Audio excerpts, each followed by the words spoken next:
নমস্কার বন্ধুরা, ১৬ আনা বাঙালিতে সবাইকে স্বাগত জানিয়ে নতুন একটা ভিডিও নিয়ে চলে এসেছি। আজকে আমি মালাই কুলফি তৈরি করা রেসিপি দেখাবো কি করে আপনারা সহজেই বাড়িতে সুন্দর এবং খুবই টেস্টি মালাই কুলফি তৈরি করতে পারবেন।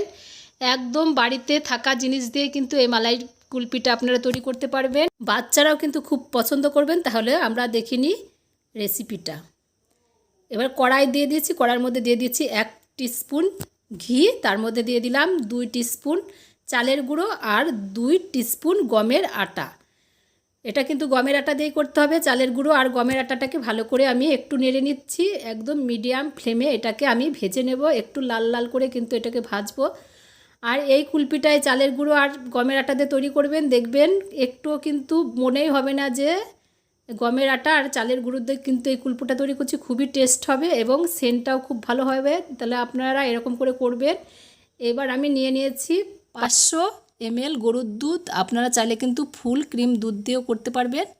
এবার এই দুধটাকে জ্বালিয়ে 300 ml করে নেব। এবার নিয়ে নিয়েছি 4-5টা এলাচ, ছোট এলাচগুলো বের করে নিয়ে গুঁড়ো করে নেব।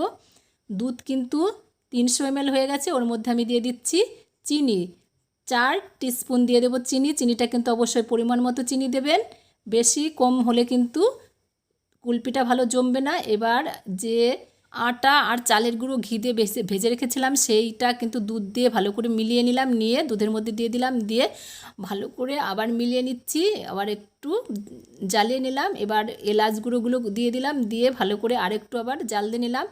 দেখুন এরকম হয়েছে। এবার ঠান্ডা করতে দিলাম, ঠান্ডা হয়ে গেছে। এবার একটা মিক্সার গ্রাইন্ডারে নিয়ে আমি এই মিশ্রণটাকে গ্রাইন্ড করে নেব। তার জন্য মিক্সার গ্রাইন্ডারে নিয়ে নিচ্ছি। গ্রাইন্ড করে নিয়ে চলে আসলাম। দেখুন কতটা সুন্দর হয়েছে, মনে হচ্ছে যেন একদম মাখনের মতো কিন্তু দেখতে হয়েছে। এবার এটাকে আমি ঢেকে ফ্রিজে রেখে দেব। আমি এই মিক্সার গ্রাইন্ডারে করে কিন্তু ফ্রিজে রেখে দেবো। আপনারা কিন্তু অন্য পাত্রেও রাখতে পারেন। এবার 2 ঘন্টা পরে মিক্সার গ্রাইন্ডার বের করে নিয়ে আসলাম। দেখুন একদম মনে হচ্ছে যেন মাখনের মতো কিন্তু হয়ে গেছে। দেখুন কতটা সুন্দর হয়েছে। দিয়ে আমি আরেকবার মিক্সার করে নিলাম। দেখুন কতটা সুন্দর হয়েছে। এবার কুলফির ব্যাটার কিন্তু একদম রেডি হয়ে গেছে।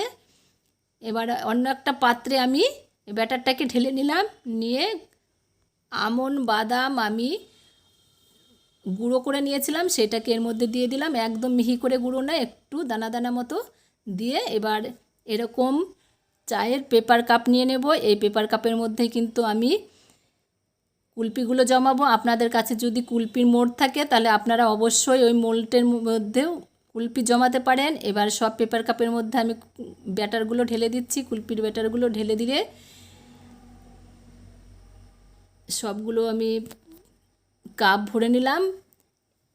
এবার নিয়ে নিয়েছি পলিথিনটা কিন্তু ভালো করে আমি কেটে নেব। দেখুন এরকম করে কাটবেন, কেটে একদম কিন্তু আমি একদম পাতলা পলিথিন নিয়েছি।